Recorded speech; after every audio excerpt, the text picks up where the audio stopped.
Okay, so this is Bible study for Genesis chapter 39, and the text for today says, Now Joseph had been taken down to Egypt. Potiphar, an Egyptian who was one of Pharaoh's officials, the captain of the guard, bought him from the Ishmaelites who had taken him there. The Lord was with Joseph so that he prospered, and he lived in the house of his Egyptian master. When his master saw that the Lord was with him, and that the Lord had given him success in everything he did, Joseph found favor in his eyes and became his attendant.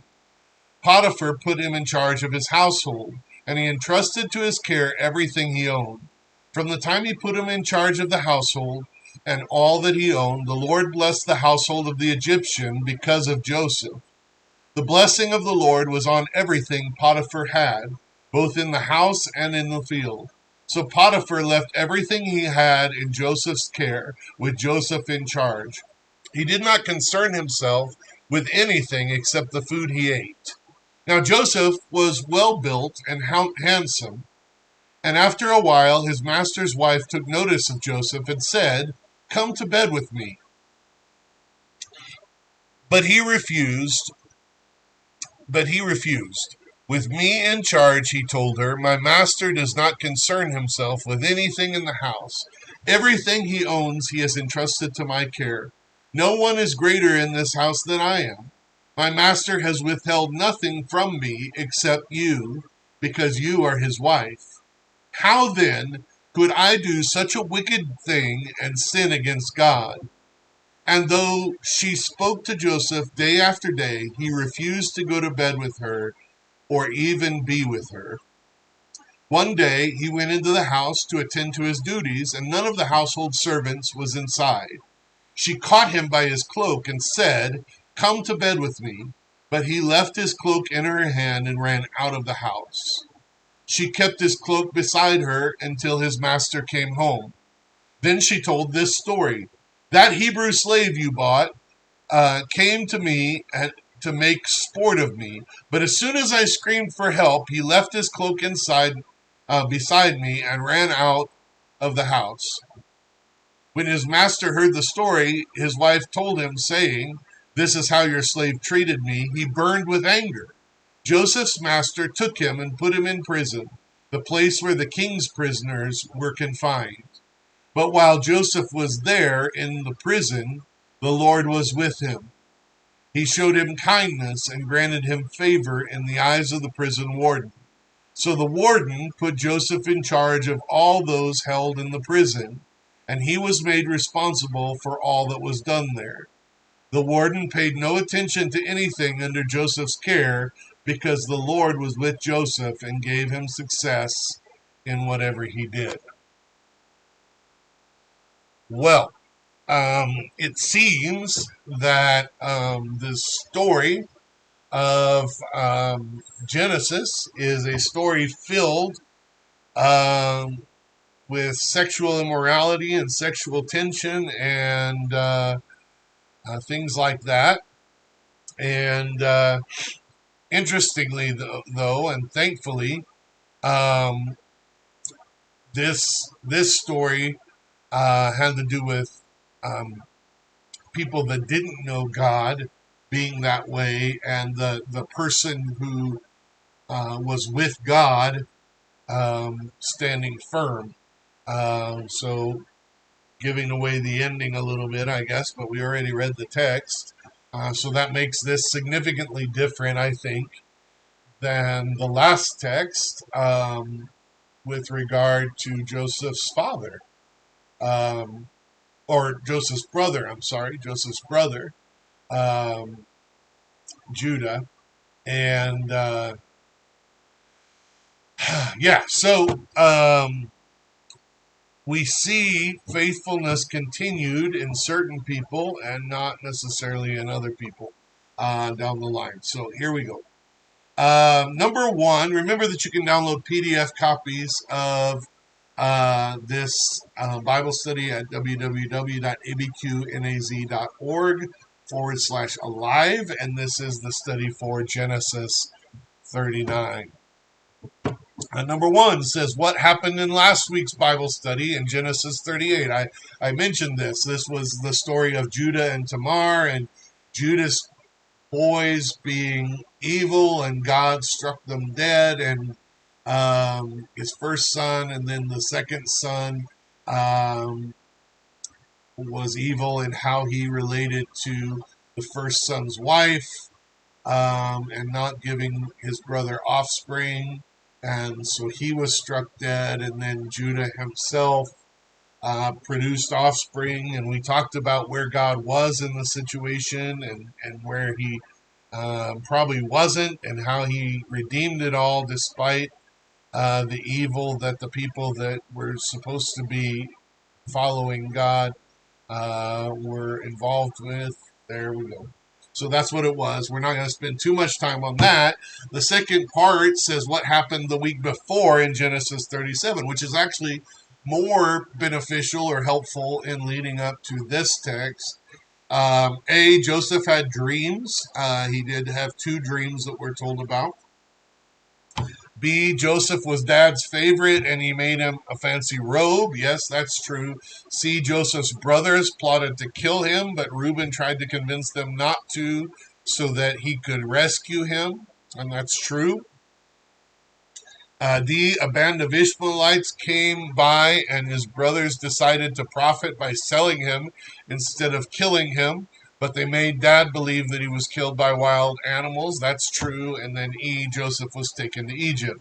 So verse 30, the end of chapter 37 tells us that he was taken to Egypt. The beginning of chapter 39 begins and says, now Joseph was taken down to Egypt. So what is happening now, according to 39:1? Now Joseph was taken down to Egypt.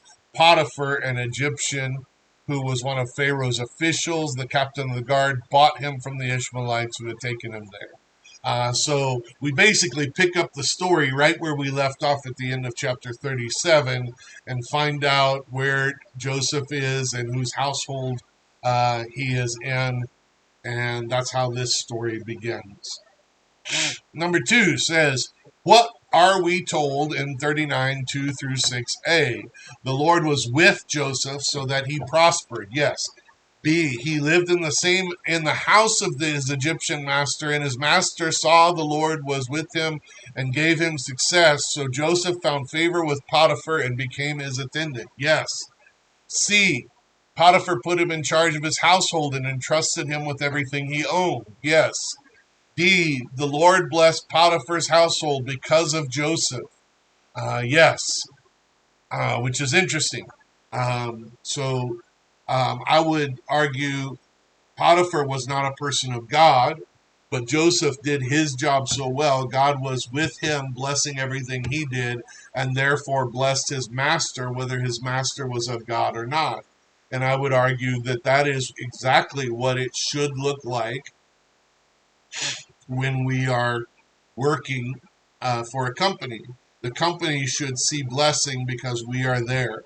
Now, we could argue we're not slaves. We have a choice of where we work. So maybe you don't want to work for somebody that you believe is behaving unethically or doing things wrong. That's all reasonable. Sometimes God may lead you there, but you could also choose not to be working for a company that does unethical business.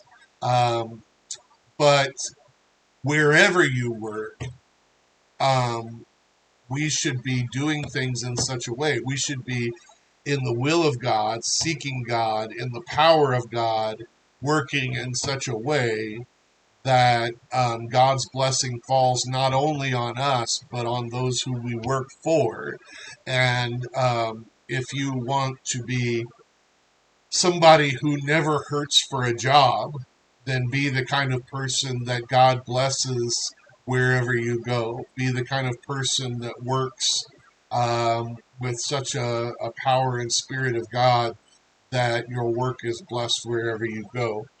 And I can just tell you that as a young person, I was just telling one of my patients, we were sitting and talking, just telling them the other day, um, that I was terrible at interviewing out of college. I was insecure and I didn't feel like I was worth hiring. I didn't feel very smart. I didn't feel smarter than the people or smart enough, smart as the people around me. I went to a pretty prestigious college, maybe not one that everybody knows about, but the people that were there were very smart, very capable people with getting a good education. And I felt lesser than them. So I didn't interview well. I didn't defend myself well. But I can tell you this, I got one job offer out of college. I graduated after 9/11. Nobody was hiring, and I thought I was going to go back and live with my parents forever. And and that actually drove me to my knees because that was a humiliating thought, and I did not want to do that.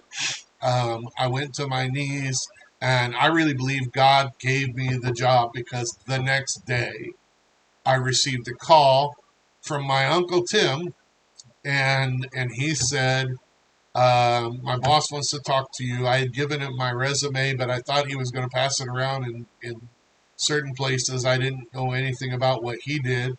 He says, my boss wants to talk to you. So I set up an interview for, I don't remember if it was that night or the next night. Um, and they offered me the job on the spot, which was bizarre. I'd never heard of that. It was supposed to be a phone interview, and it wasn't much of an interview. I came to visit a few months later. They reaffirmed that they wanted to hire me, and I'll just say this.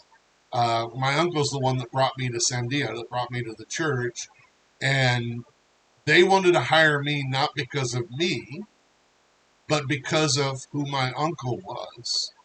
Because my uncle was the kind of person that worked as working for the Lord, that God blessed the things that he did, and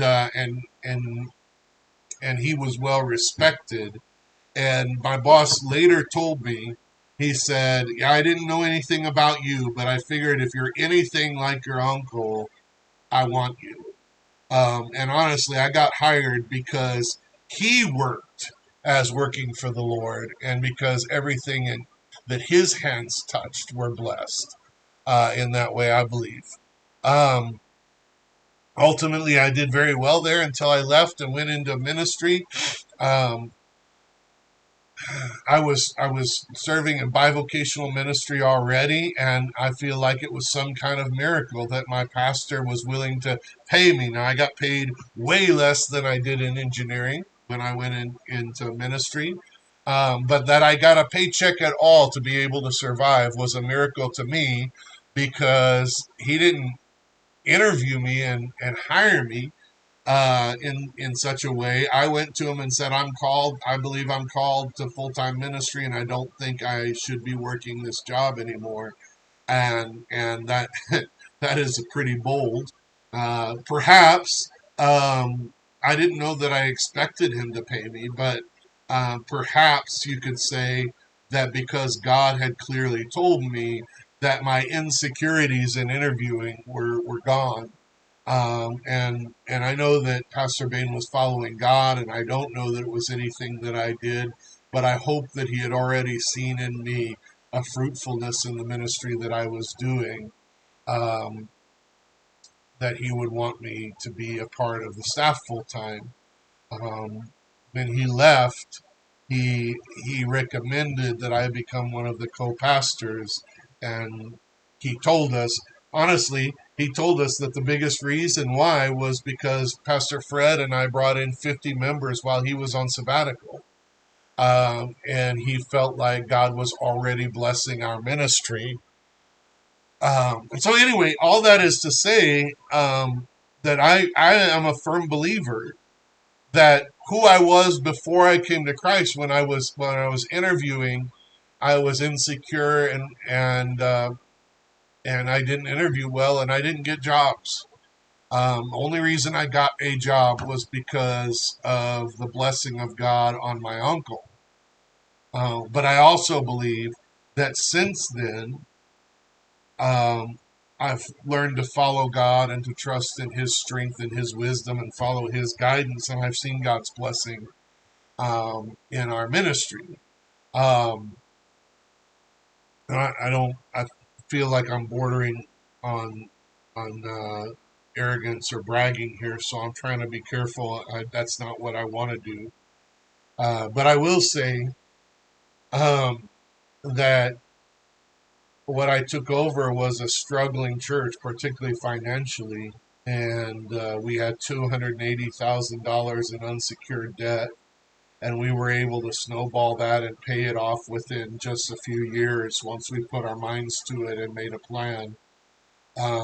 And that seemed nothing short of miraculous. I don't think that I can attribute that to the work of my hands, but faithfulness to God's plan and His direction. Um, and I went over the finances just this morning. I looked at our finances, and our budget for this year for Mission Albuquerque is $1 million. Um, we increased our giving for the church by 50% in this last year, the highest it's been since early in my ministry. Um, and and we have mid-month $140,000 sitting in our checking accounts, not including 80,000 that we've set aside for operating um, reserves in case something happens, because we've learned that things happen. Um, and I don't take credit for that, but I do say that I feel like the Lord has been blessing what we've been doing. And I want that to be my legacy, like what happened to Joseph, that the Lord blesses what he does. And I want the Lord to bless what I do. And so I need him to be involved because I can't do it myself. And I want to be that kind of person. Joseph, somebody told me this week, oh, you're a gifted administrator. I was complaining about reports. And they were trying to say that, I think, to get me more interested in reports. I'll say I can still care less for reports. Administration is not about reports. Administration is about getting the job done, getting the mission accomplished. And I'm not good at that because I'm good at that. I'm good at that because I feel like God's leading. Okay, we're gonna move on. Um, I want to testify to God's faithfulness. That's what I want, and I want you to consider whether that's what it looks like when you put your hand to something. And if it doesn't, it's not because I'm better than you. If it doesn't, it needs to be the hand of God involved. And I fear that when I see dying churches and failing ministries, that the problem is not that the people aren't gifted enough, it's that God's not involved enough. Because I really do believe that the Lord blesses the things we put our hand to when we follow His guidance and direction. Let's move on. Number 3. Uh, Maybe I didn't read E of number 2. Potiphar trusted him so much he never worried about anything except the food that he ate. Which I don't know how much he had to worry about that either, but it says he didn't concern himself with anything. So in other words, he didn't even pay attention. Only thing he paid attention to was, oh, I showed up at home after work and my food's here, so I'm gonna eat it. Looks good. And that's just the only thing he paid attention to because he trusted Joseph so much. Number 3, what do we learn in 39, 6b through 7? Now, I found ways to apply the first part to me. I don't think I can apply this part to me, but A, Joseph was well built and handsome. I've never had that problem, at least not in recent years. B, after a while, his master's wife took notice of Joseph and said, come to bed with me. I've never had that problem either. Thank God. Um, but but so we find that Joseph is put in a position of temptation. Uh, I mean, it doesn't show us, it doesn't tell us that he was tempted, but I have a hard time believing that any man would not be tempted if a woman just throws themselves at him.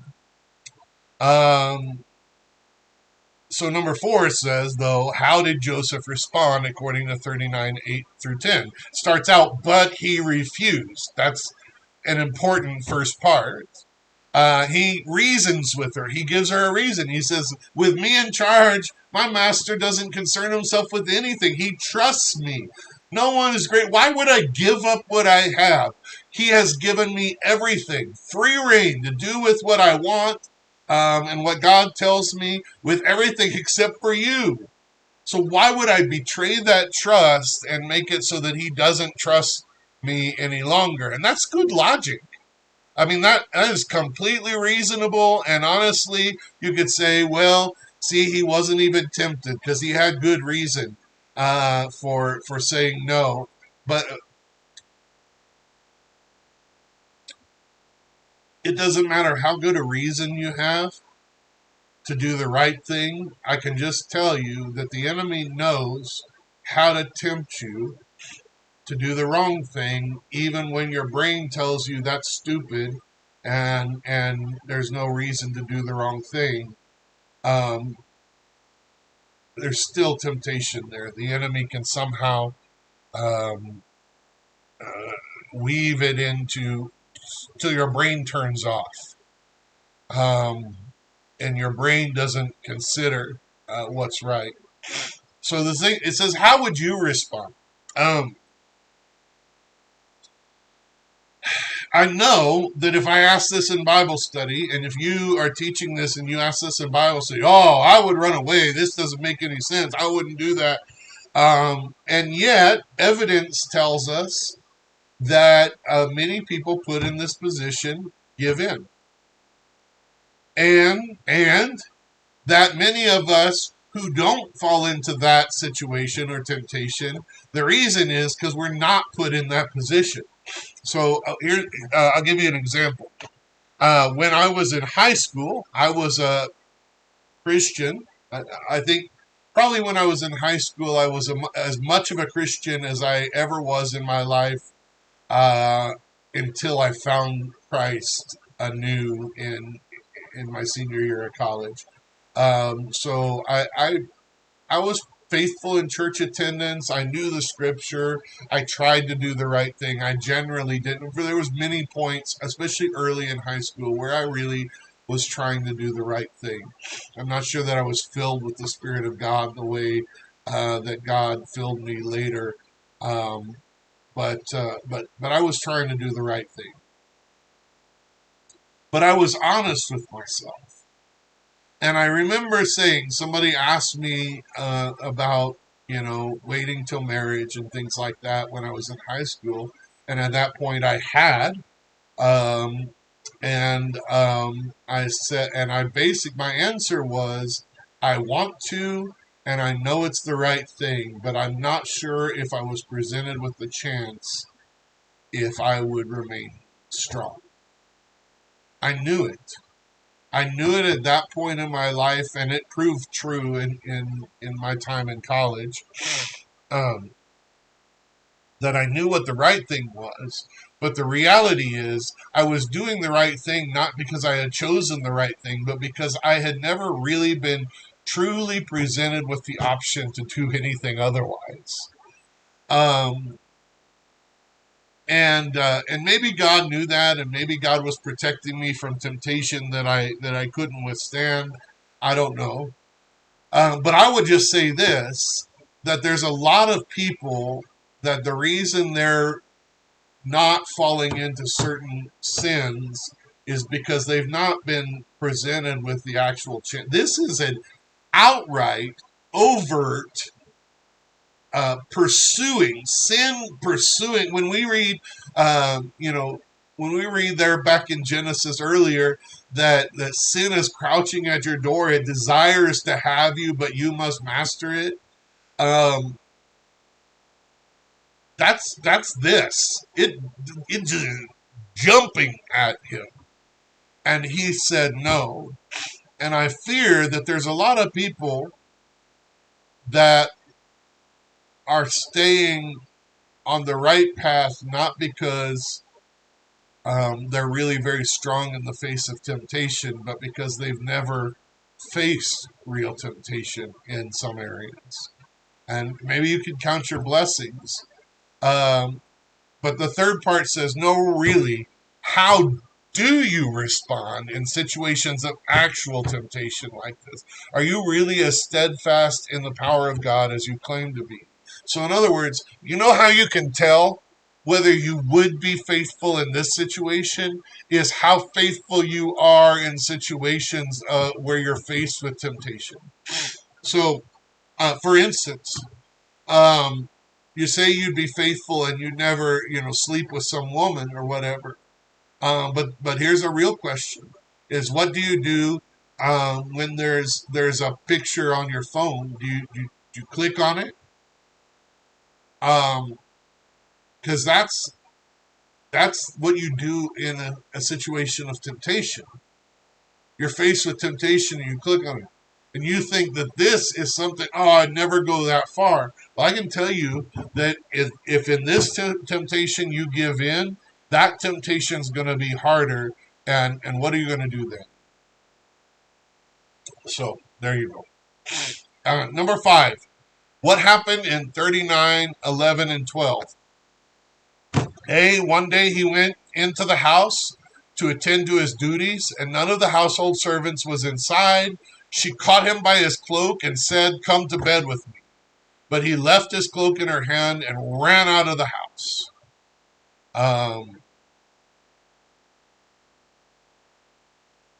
so this is straight out of verses 11 and 12, straight out of the text. So it tells us that previously she was pursuing him basically every day from that first time, and he was basically avoiding her. It says not only did he not go to bed with her, but he wouldn't be with her, so he wouldn't be around her.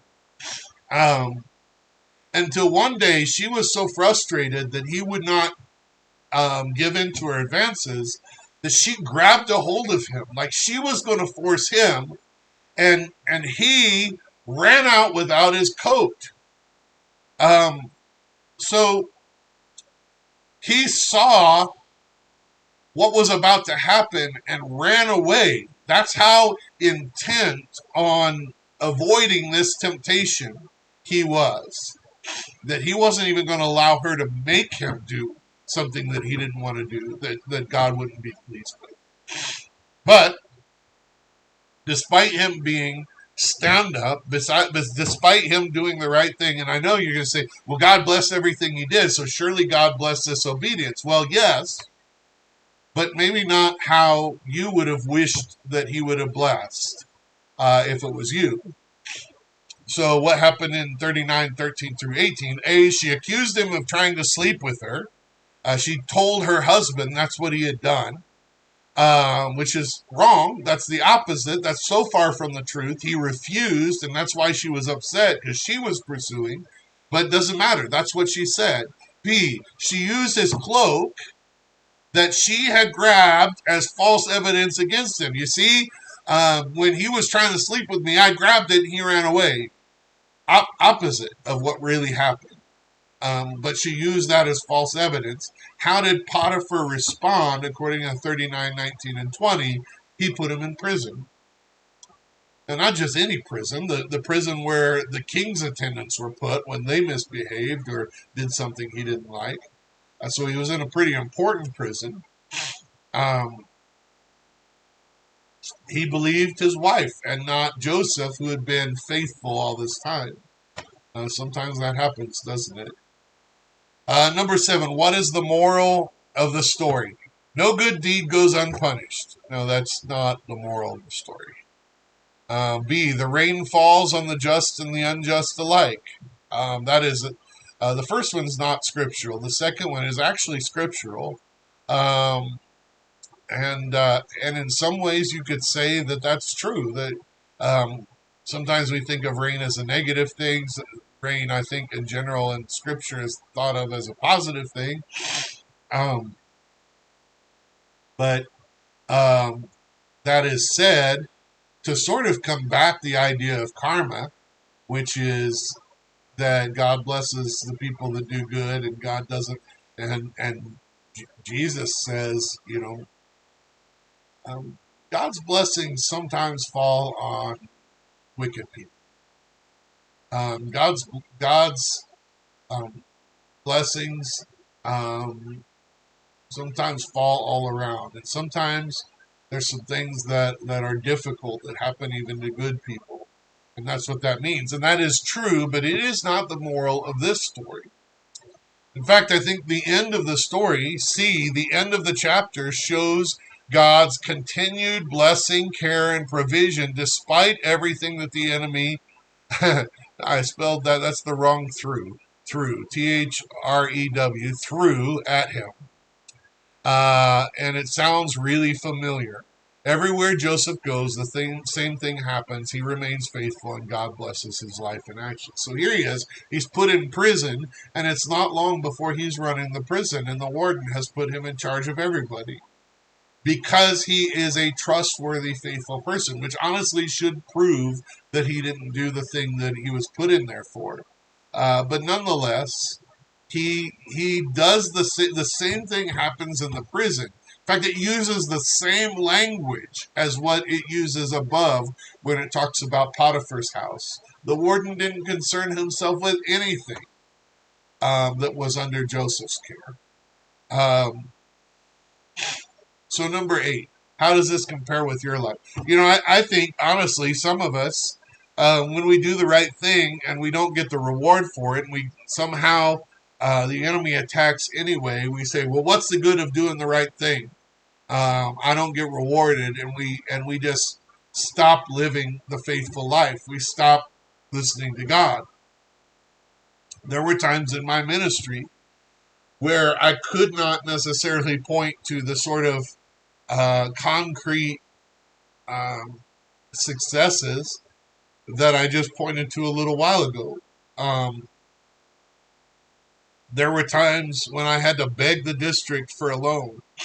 There were times when I had the IRS agent tell us that we should just shut down the church, just close it. We're never going to be able to pay the money, which, by the way, we paid all of it off. She looked at our finances and said, "Your finances show me that you're never going to be able to pay this. You just need to close your doors." I was told that. Um, and I said, "I can't do that. You don't know that people depend on us." Um, and God provided. But those were days when I couldn't point to the sort of outcomes that I can point to now. That I couldn't point to, like we had made positive progress, but we still weren't there. And it felt like every time we took 2 steps forward, we took 1 step back. And sometimes it felt like we took 1 step forward and 2 steps back. And I couldn't point to it. Um,